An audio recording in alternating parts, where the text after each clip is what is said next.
Good morning. Welcome to the Rotary Club of Overland Park, the November 23rd club meeting. And it's great to have you all here. This is the week of Thanksgiving, so you can kind of guess what we're going to talk about in our breakout sessions. But we're going to start off with an invocation by Clayton Smith. So Clayton, you can take it away. Thank you, Chris. Let's pray. In this season of Thanksgiving, let us pause to be grateful for so many blessings in our lives, especially today for the friendship of Rotary, not only in our club, but in our district and around the world. For those people who, like us, believe in service above self. Lord, our hearts cry out for those who are struggling with COVID, the illness and death, the uncertainty that is around us. Well, we need your blessing of unity and hope and direction in how we better can support one another. Encourage each one of us to not only express gratitude to those who make a difference in our lives, but even to the strangers, those in need. We pray for the immigrant children who have new shoes and food and books that we have been able to provide. Help us find other opportunities to reach out. Bless this meeting. Make us grateful for public servants like our fire departments, our police departments, our health and hospital workers in our Kansas City area. Help us be supportive of those who are there in times of great need. Again, make us grateful, make us thankful. Help us move forward, we pray, in faith. Amen. Amen. And thank you, Clayton. And now we'll do the Pledge of Allegiance. I pledge allegiance to the flag of the United States of America and to the republic for which it stands, one nation, under God, indivisible, liberty and justice for all. Thank you all. Appreciate that. Well, we've got 24 participants now, so that's good. Good number. If you all are out talking to your Rotary buddies, just remind them that we have a Rotary meeting each week, and they've been, in my opinion, obviously nothing to do with me. It's with those who plan, like Patrick McCartney and those others. I really do appreciate continuing on. I've enjoyed the Rotary meetings. The only thing I'm not enjoying is not being with you all, but I am still amazed how good the Rotary meetings are going. So thank you all for participating. One thing I wanted to bring up today, well, first of all, any visitors with us other than the chief? I didn't see any on there, so we're going to move on forward. If you haven't heard, Larry Biggis and his wife have COVID, and so keep them in your prayers. Carol, do you have anything new today on them? When I last had text messages go back and forth, I think it was Ruth answering Larry's phone. Mm-hmm. You know, the news is they're not hospitalized, but I think it's safe to say they're very ill. I asked about maybe starting up a food chain or dropping off some books or whatever. And the response pretty much was, it's real hard to concentrate right now, so no books, and solid food's not too good. So that's, you know, that's not a good sign. They're having the coughing and the fever. Ruth has lost her sense of taste and smell. Larry, yesterday afternoon, stopped answering email, I think, from the staff at the Christmas Bureau, at least for a while. So I think they're pretty ill. I think they're struggling. And I will stay in touch with them a bit. But I know Barb Kopak Hill, since she's an important member of their team at the Christmas Bureau. She'll be keeping us appraised also. Well, you are someone I'm very thankful for. So in this week, I really want to acknowledge that, because you keep in touch with those in the club that may not. Everybody kind of expects a call from Carol. Only if I hear about it. So Right. I mean, I it's understand important that you guys pass this information down the chain. I appreciate you saying that, because that's where I was going to. So when things come up, if you want it out public, if you don't, I would still give Carol a call and say, hey, we got something going on, but really it's private and we don't want it to go any further. So, and Carol's very good at that.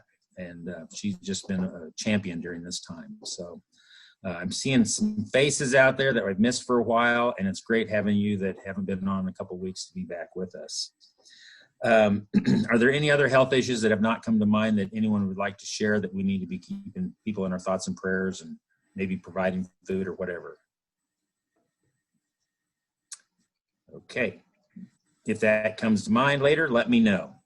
Any committee reports? I'll talk about our meeting that Janae and I had with Jocelyn Trujillo. It was our club interview preceding the district interviews for Youth Foreign Exchange. Jocelyn submitted what could be the most amazing 700-word essay that I've ever read. It was just incredible, and just highlighted how worthy and how ready she is to fly and go on a gap year. The one issue with Jocelyn is money. Her father is a maintenance man and her mother cleans houses. Money is an issue. But we have a Rotary Club with unlimited resources. And when this comes to pass, we need to show a unified show of support to let Jocelyn know that we stand in back of her, and we're going to take care of the incidentals and make this happen. So thank you, Janae, for participating. This is really iffy. Youth Foreign Exchange could be canceled this next year. Jocelyn's got a backup plan. But if we don't do it, we're not going to get caught behind the 8 ball. So we're sponsoring Jocelyn Trujillo for Youth Foreign Exchange this year. Thank you, David. I would agree with what you said. I was just practically in tears after I read through her application and essay. Her parents, I believe, are first generation from Mexico, and she is such an accomplished young woman, and I'm just so excited to be able to help her hopefully have a youth exchange experience. This is something that without Rotary she probably could never do. So very excited about it. You know, those of you, when we were still meeting together, you know, and you got to sit by her, you know what I'm talking about. First time I met her, you know, it's kind of, think about it. You're a high school kid coming into a Rotary Club with people you don't know, and you only have David there to guide your way. But she just, and David, you can attest to this, she just took off and just started talking to people and just engaged about relevant questions. And she is I would have expected nothing less than that response for her application. I mean, she is definitely an amazing young lady, and she's got a bright future ahead of her. So, you know, I know that my take on that and would be for us to help in any way possible to help her achieve that goal, because that's just going to be a kickstart for her career and her college. Chris, So I might just mention that the next step is the district level interviews will take place in early December. They're going to be done by Zoom. And I was talking to Stephen Wheatley, who's our district Rotary Youth Exchange Director, and since this would be Jocelyn's gap year, she wanted to go to France, but France doesn't have their age limitations prevent us from sending gap year students. So her next choice was Belgium, and he sounded pretty positive about that. So David, Austin, and I can keep you posted as we know more about what's coming up. But the next step is her club or her district level interviews in early December. That's great. I got one more thing, Chris. Yes. I've been in contact with the Rotaract Club of Western Johnson County, and they have volunteered to interview or contact the leaders of the refugee community from KCK that we dealt with when we did our district grant, and pursue a line of conversation that hopefully will lead to the formation of an Interact Club. So keep your fingers crossed that that conversation works out. I, in the chain of conversation, touched base with Jason Leib and Farron Barr, and they are absolutely committed to it. They want this to happen in the worst way, and so do I. So let's keep our fingers crossed. Originally, the KCK Club declined, and they said they had their hands full because they were sponsoring the Rotaract Club. And I thought, wow, wait a minute. What if? I mean, isn't that even better that the Rotaract Club, these are young professionals up to 30 years old, that they be the sponsors for the Interact Club? So contacted them, and they were pretty excited about it. So let's keep our fingers crossed, and hopefully that'll take root. Well, as you all know, David does an awful lot of work for us in the club, especially in this venue. And David, we really do appreciate it. Please take my tongue-in-cheek comment as it was meant. Chris, would it be possible for us to print Jocelyn's letter in the letter of application in the e-spoke? That's a good question. I don't know if it is yet until she has her interview. David, maybe you could respond to that, but I would kind of think we'd want to have the district interview first, but just whatever. David, what do you think? I don't know. I'd have to read it over again and see how much personal information. Sure. Okay. Janae, why don't you weigh in on that, and we'll see.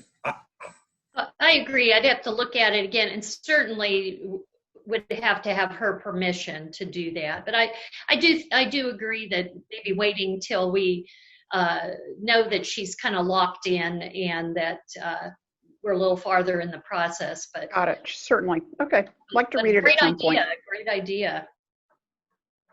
And just so you all know, we would never print something like that if somebody's without their permission. So that's just, I think everybody knows we would make sure we had her permission. So, but that's a great idea, Carol. I think we need to do that.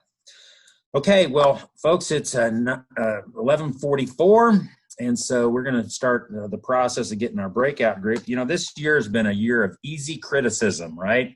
And how many times we heard people say, I can't wait for 2020 to be over with, get rid of it. But yet, when you stop and think, there's still so much for us to be thankful for.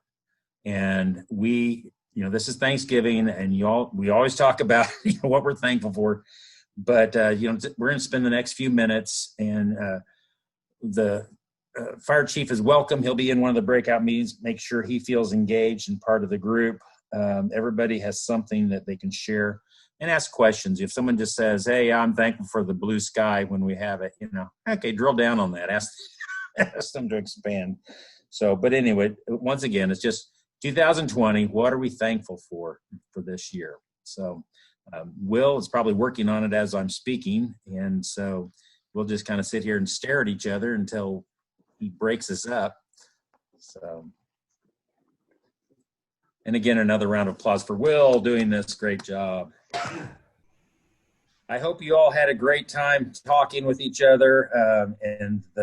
Our group, it was just so amazing. Things we didn't even think about was coming out, and it's really great. It was thoughtful time. So thank you all for being club members. I appreciate it. I love being the Rotary president. It's really a joy. As I said to our group, I'm virtually the president or virtually not the president. I don't know which it is, but it's virtual. So we're just kind of floating along.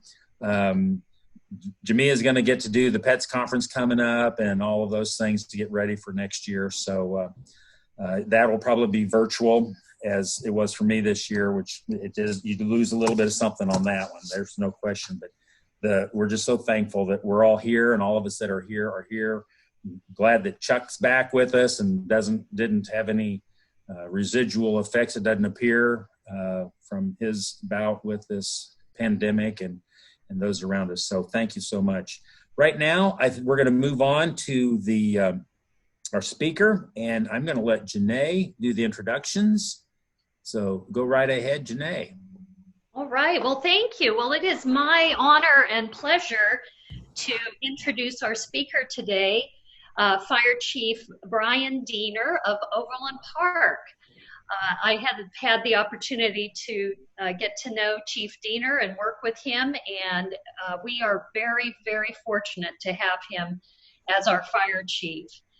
A little background about him. He was selected as the fire chief of Overland Park in 2005. So he's been on the job for 15 years. The honor and responsibility capped a career that began in 1987 with volunteer work with Southern Platte and Boone County fire protection districts. And that effort continued through a bachelor's and a master's degree in business at the University of Missouri and UMKC. So I don't know how many fire chiefs have a master's degree in business. That's very impressive. Today, Chief Dehner is responsible for the 185 value-driven members of the Overland Park Fire Department, providing fire, advanced life support, emergency medical, and special operations services to the 200,000 citizens of Overland Park and Merriam. They also cover Merriam. He also continues to serve on the Safe Public Safety Officer Advisory Board, past president of the JOCO Fire Chiefs Association, and chair of the JOCO Medical Director Advisory Board, which is very, very important, especially right now. Professionally, Chief Dehner is proud of being a public servant, and when not putting out fires in the community or in the office, he keeps busy with his wife, Julie, and children, Jack and Mason. So welcome, Chief Dehner. We really appreciate your taking the time to tell us a little more what's going on in the Overland Park Fire Department. Well, thank you, Commissioner, and I appreciate the invitation. I see some friendly faces out there. I know I have about 20 minutes to talk, and then we'll wrap up with some questions. So I'm going to go ahead and get into it and share my screen if I can. I had it up before I was knocked off of the meeting. Off. Let me pull this thing back up.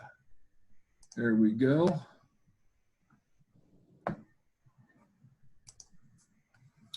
All right. There we go.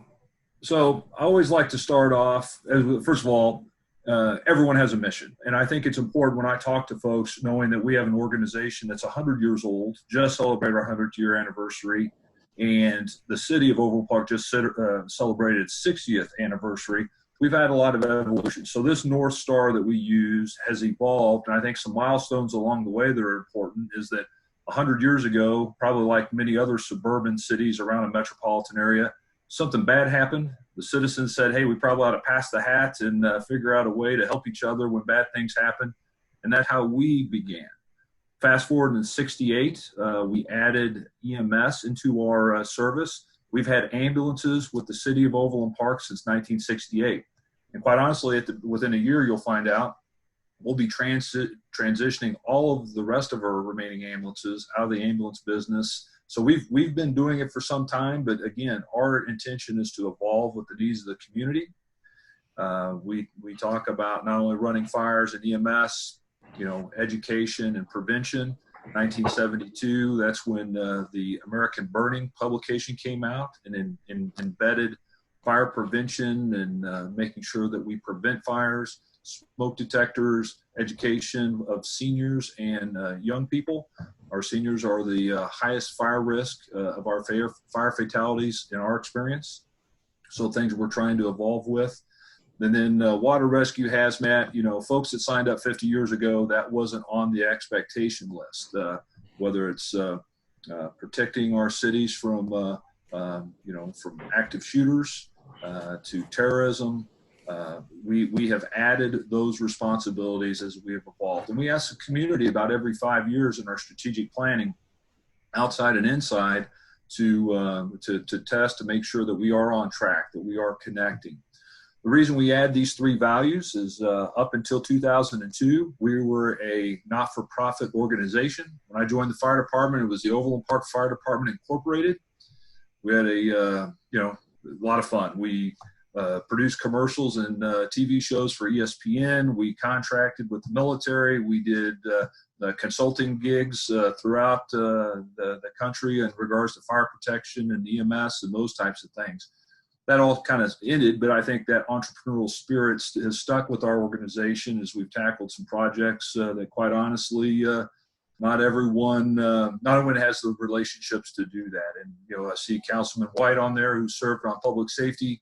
So being able to take our plan with our city management office, with our electeds, and do good things with the people's money has been something that I think we have a pretty good track record on. So I'll move on to our risk management philosophy, more on another day. But if you have a young person that's important in your life to go to, why would you join the Overland Park Fire Department? As the fire chief, I'm the most proud of this.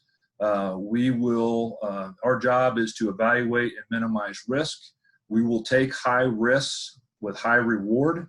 But if everyone's out of the house and we just make sure it doesn't burn the rest of the neighborhood down, we've done our job. We're not going to take undue risks with our most important resources, our human resources. Now, firefighter Dehner back in the day had a lot of fun doing that kind of freelancing stuff, fighting vacant house fires and those types of things. But as a fire chief, there is no way we are going to tolerate any officer that is not taking full use of our risk management philosophy. So that's more on another day. As far as our folks, we have evolved roughly 100. We're at 185. At the end of this year, we'll onboard 21 additional people with the merger of another fire department. So I always like to tell folks, especially the electeds, we serve the 2nd largest city in the metro with the 4th largest fire department. I think a lot of those efficiencies also come with our relationships in Johnson County. We're working with other fire departments and Johnson County MedAct, and we'll talk about that on the next slide of how we all benefit from that collaboration and working together from a taxpayer perspective.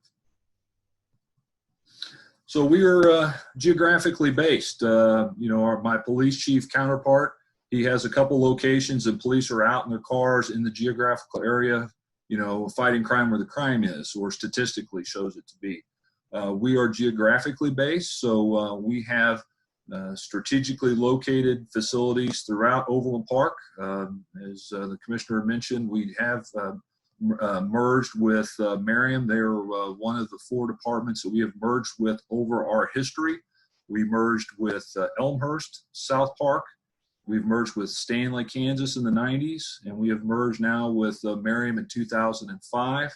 And the Johnson County Fire District number 2 in 2021 into 2020. So, when I mentioned earlier in 68 and 72, there were roughly 30 fire departments in Johnson County. Today they're 9, and there will soon be 8 by the end of this year. So our evolution, we're responsible for currently 47th Street down to 203rd Street. And once we merge with the district, we will have some Miami County responsibility down to 231st Street. So long and skinny, it's a long way from one to the other, but it has been an interesting evolution of the assessed valuation. I'm sorry, can someone not hear is that helping? Can you hear? You guys give me a thumbs up if you can hear okay? Okay. I can hear you. Okay. So as we've evolved, having a city that has an assessed valuation of over $3 billion plus comparison with the fire loss, and that will transition to the next slide. But, as far as efficiencies, as far as being able to say what we protect and what we save, our numbers are pretty strong compared to other peers. So we get good grades when it comes to that. As far as locations, I also, as when I talk to young people of all ages, I always like to bring them back to the center of what whether it's a mission and our role in the community is. If you close your eyes and say, can you think of the firehouse that was by your house when you grew up as a kid? Everyone can think of that. Not everyone throughout their life could recognize where City Hall is or some of the other civic facilities. But when you travel this country, I think a firehouse is one of the most iconic senses of community and helping each other that there is. And so these are the facilities that we have throughout. We'll be building another one, just starting another one here on the Blue Valley Southwest campus. But this is where we're based from. These lists of items that I have here is really making sure I'm on track with time. What I'm talking here is there's very few things that we do by ourselves. Just imagine this as the refrigerator magnet of good grade cards and that kind of stuff. We are accredited by our peers that come in and ensure that we're capable of doing the things we say we can. The ISO, Insurance Service Offices, rating of 1. That's the best grade that you can get from the insurance industry, meaning that our patrons, our residents, and commercial occupancies enjoy the best insurance rates possible, but from a fire protection standpoint. I think the thing we're the most proud of is, as I mentioned with the medical director program, we are part of the CARES Cardiac Arrest Registry. Not every organization, A, may not know where that is. B, if you are good at what you do, you're in this registry, and we are one of the top leading organizations and counties in the nation when it comes to cardiac survival rate. So statistically, if you're going to have sudden cardiac arrest, you want to have it in Overland Park in Johnson County. Statistically, you will have the greatest chance of survival compared to any other agencies out there saying that they have paramedics and ALS interventions and those types of things.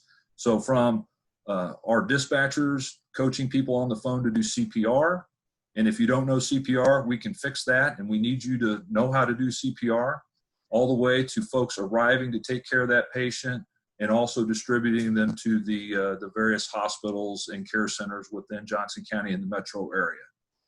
There are various times that we are above 60% in the care registry, meaning someone literally, their heart has stopped, and 60% of those viable patients are walking around discharged out of the hospital without deficits. So that is probably the thing that we're the most proud of, and it takes a system to do that.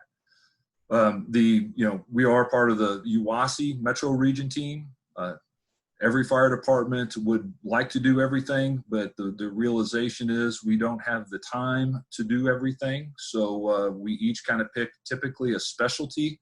The Overland Park Fire Department does hazardous materials, and our team is also available for all of Johnson County. We are hired by the state fire marshal's office of the state of Kansas to respond to areas that do not have hazmat teams under their dime. And so we do that, and that is a specialty that we offer. We also do water rescue training. I always ask the guys, 360 days out of the year, we can't launch a boat in Overland Park, but 5 days of rain, we can launch the boat in a lot of places that shouldn't have a boat. So we do a lot of that, especially in the north end and the south ends for that. But none of that is available. And the reason we're the second largest city with the fourth largest fire department is because of our Johnson County mutual aid agreements, that all of the fire departments in 1993 in Johnson County decided that we're going to send the closest units because it makes sense, not because of jurisdictional boundaries. So that way, Overland Park Fire doesn't have to staff like we're going to burn down Oak Park Mall every day. We can share resources. And so if we do have a large fire, and I think City Place is a good example of that, we had 52 fire trucks that were there fighting fire within a short period of time, and that was coming from all the other communities. So there are 18 fire stations that are not ours that has a connection or will respond into certain parts of our geography moving forward. So that is quite an effective way for us to efficiently distribute fire and EMS rescue services, not only to Overland Park, but Johnson County. If we did not have that automatic aid agreement, we would not be ISO 1, right? Before that happened, we were ISO 4. So evolution-wise, I just want to make sure that, I'm probably not the only fire chief that you'll talk to as a guest speaker and those types of things. It is important for all of us in Johnson County from a fire service perspective to understand the importance of us working together and solving problems collectively. And I think we've been proud of that over the years, that we have been able to leverage the community's assets. Now, if you added all of that up, we're roughly about $130 million a year that's spent on fire and EMS and dispatch services in the county. That's a lot of money. I think there's probably still some efficiencies that are out there that we could wring out and not lose any efficiencies and effectiveness, and do it potentially cheaper and quite honestly, in some respects, better. So, but that's for another day, and that's something that keeps us focused on our task at hand. So I know we'll have some questions and stuff, and I get talking pretty fast, but I do want to mention just, 2021 will be a significantly busy year for us. Here are the things we plan. By the time this time rolls around next year, we will have merged another fire department, right? That we learned from Merriam. That was the last one we did. It's a lot of work, right? We're going to onboard 21 people that didn't ask to be brought into our organization, that will change uniforms. And our job is to make sure they feel welcomed, that they feel respected, appreciated, that their stock value hasn't dropped because they switched teams and those types of things. So that will be a significant effort on our end, as well as the Miami County rural area that we'll be responsible for. We kind of got out of the tanker rule business about 1997, and now we're getting back in. So we're going to have to dust off those playbooks and learn from the folks that we're bringing on to help us with that. We'll be transitioning out of our MedAct partnership. That was one of the most significant professional projects I've ever been involved in, was the fight for Overland Park, the city of Overland Park, to add paramedics to our services and operate in Johnson County in 2002, 2003.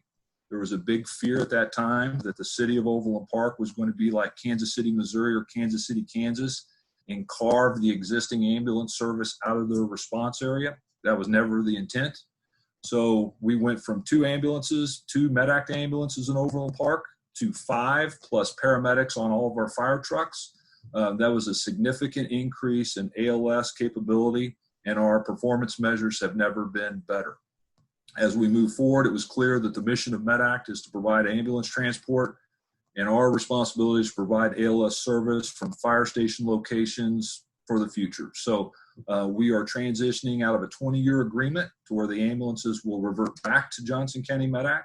We will be running our paramedics off of squads and fire engines and those types of things, making sure that our performance measures don't dip and all. So after that initial happened in 2002, Olathe is now ALS, Lenexa is now ALS, Consolidated Fire is now working towards ALS, Shawnee is working towards ALS, Leewood's ALS. But that fight at that time was at that time, Mayor Eilert and County Manager Mike Press were really kind of at odds and the fear that we were going to kick MedAct out of the city, which was never the case. What happened was, for the last 20 years, we've had an ambulance with a county paramedic and a city paramedic sitting next to each other on an ambulance running medical calls. So some kind of out of the box thinking on that, but that will be coming to a close here at the end. We have just received and we'll have our kickoff construction meeting today, this afternoon, with McCown Gordon and SFS Architecture to build Fire Station 48 on the campus of Blue Valley Southwest, 175th and Quivira, long way out there for us. And we'll be taking over that responsibility by the end of next year. As well as part of that deal is they provided us land for the station. We offered to help them out with their fire science program. If you're not familiar with the Blue Valley CAPS program, you should be. It is amazing of all the things that you can do from a healthcare, business, technology. You know, Silicon Valley hires kids right out of high school for programming and ships them to the West Coast from this program. It's amazing. They're going to pay us to hire a fire instructor, and we're going to teach kids, juniors and seniors throughout their year, and get all their merit badges to be firefighters and EMTs, maybe send some to become paramedics. And just to give you an idea, we hire 22-year-old firefighter paramedics at $50,000 a year, working 10 days a month. So we are always looking for new occupational athletes to serve 30, 35 years. So are my peer counterparts. And if you know someone who's not exactly sure what they're wanting to do, and if they're somewhat interested in being a paramedic, they will have no trouble finding a job. Matter of fact, Commissioner Chief Davis, I believe, is going to be looking to have to hire over 20 next year just for this. So finding 20 paramedics that you're going to give a 35-year commitment to, those are special people, and it takes a lot of work. Much easier said than done. So I'm looking at 12:21. I am going to take a breath and be happy to answer any questions of a little insight of where we've come from, where we're going, and what we do. But at the end of the day, we are 80% medical, and we are, so of the roughly 65 calls to 70 calls a day that we run, 80% of them are medical. Our job is to facilitate people to the right healthcare facility, whether it's specialty, burn, stroke, STEMI. Right now, obviously COVID is taking center stage, and we are blessed with the fact that the state of Kansas does not have a certificate of need for hospitals.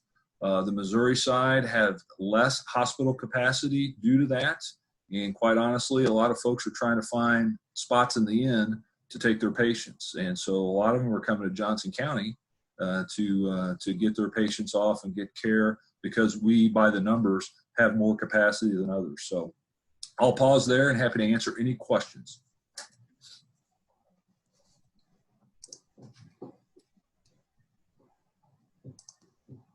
If you have a question, make sure you take the speaker off mute or your mic. I have one just about the city center. Oh, Janae, were you going to say something?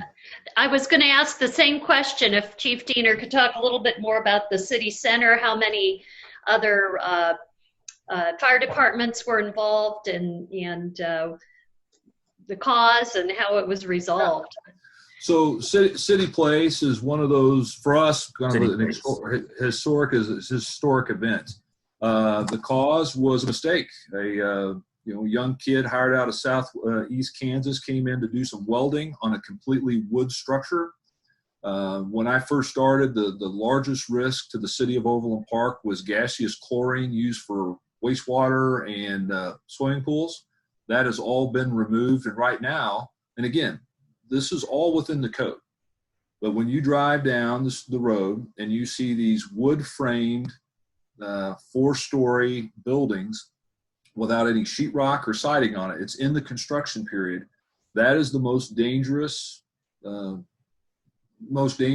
possibly the most potential energy that exists in a city is when it's in that state of construction. So once the chain reaction happens, those typically meet the national news. There is no overwhelming that. In our City Place, there are 3 separate strategic plans that we were trying to successfully implement. Was one, keeping the next building that was at that same state of construction from catching. We were successful in doing that. We burned up, I forgot who was mentioning, they see Lenexus hook and ladder come to the response. I think that was it Clayton? Or in our breakout room, someone was talking about that. We melted that fire truck. So we put that fire truck in between the buildings. We've had our Quint 42 in between the buildings, melted all the lights off of them. But if we didn't do that, we would have caught the other building on fire, and an entire other City Place building would have burned to the ground and communicated fire to the neighborhood. So that one large building communicated fire to 32 homes in the neighborhood. So it looked like a hailstorm. If you saw the brands going up in the air, this is the pressed particle board that you see. That's not necessarily plywood. It's little pieces of wood glued together. That's what you see as the structure. That went up in the thermal column, rained down on the neighborhood, and we had 32 homes catch fire. So that was the secondary response. Is there was a section of homes, and you don't do this very often when you're giving advice or commanding a fire. There was a box there that if it all burned down, it burned down. We were going to take our precious resources and make sure it did not get past 117th Street into 119th Street. That was where our line in the sand was. And with all of our neighbors, and we called in Kansas City, Kansas, and Lawrence to come in to help us, and 52 fire trucks. And fortunately, that building, the original building, was on the ground in 15 minutes. Had already spilled its contents on the neighborhood, and so guys went to work, and we kept that area from really spreading. And then we were also able to work into the problem and start putting houses out and salvaging houses that were on fire within that main area. So yeah, big effort. It is something that's still in the code. The question is, Chief, how do you prevent that? I think our experience with Ken Block was, they were everyone studied this, right? And so right now, what it's doing to minimize that risk is no hot work is allowed on any of those buildings during that time. So no sawing, welding, torch work, any of that stuff that has to happen on those products has to be done off-site, brought in and bolted together. But, arsonists, lightning strike, those buildings are vulnerable and quite a potential hazard in that state of construction. So is that a large, I guess you said you studied it, and a lot of fire departments have studied it, I'm sure. It's probably kind of the poster child for residential or adjacent to residential fire risks. Was it at any point were you taken back of, oh my word, this is huge? Well, yeah, I don't use the word scared, but go ahead. Well, I mean, it was unlike anything we've ever seen before. I think what gave me pause is when we were working with Oklahoma State University Fire Protection Engineering Group, their coefficients weren't set for that, right? They're set for dimensional lumber and traditional construction practices. They didn't have the coefficients to determine the energy release on those particle board sheets of glued fibers of wood that has a significant higher energy release during a fire. So that's what kind of surprised me, is that the experts at the engineering school weren't set up to truly, calculate the energy release on those fires. And so, Councilman White was on there talking. It was a fire that he saw when he was on business trip in LA. Similar thing next to a highway, disintegrated the highway.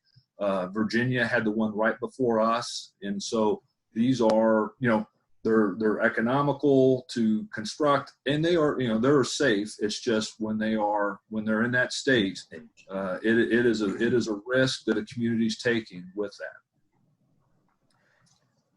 Dave White, I just want to say how proud we were of our fire department and all the others, because if you could think about 52 trucks coming in from various jurisdictions, who's in charge, who's going to run the show, and our folks stepped up and they took care of it. The other thing was there was no significant injury or loss of life. And if you looked at it, we went down, and I after the fact went down to 117th Street, and there's a church down there that wound up taking care of all the social services for the residents that were there. And they weren't equipped for it, but they just said, we're here. And so it just showed how much the community put together. And, that line in the sand at 117th Street was pretty scary. I can tell you that from everybody, because it was the perfect storm. Those embers were going everywhere, and nobody could predict where they would go. And we just didn't want it to get out of that box. And congrats, Chief. You did a great job. Oh, thanks. No, a lot of folks came to help, and we're happy to help someone else. We don't want to host another one, but yeah, we learned a lot from that.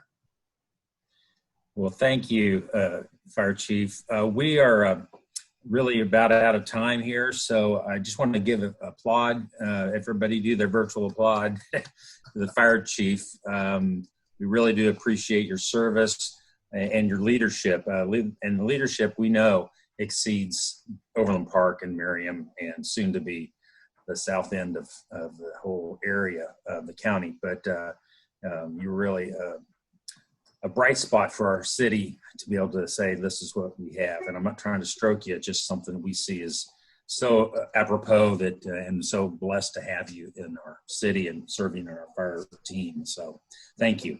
And now we're going to end the conference or the Zoom call with our what we call our 408 test. So we'll pop that up here in just a sec. If not, most of us have it memorized.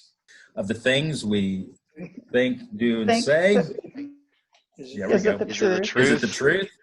Is it Fair fair to all concerned? Concerned? Will it build goodwill? Will Build better Better friendships? friendships? Will it be beneficial? Beneficial? all All concerned. concerned. Thank you all so much. Have a blessed Thanksgiving. Have a great, just eat until you can't move, and then take a nap. So we'll see you all next Monday. Take care.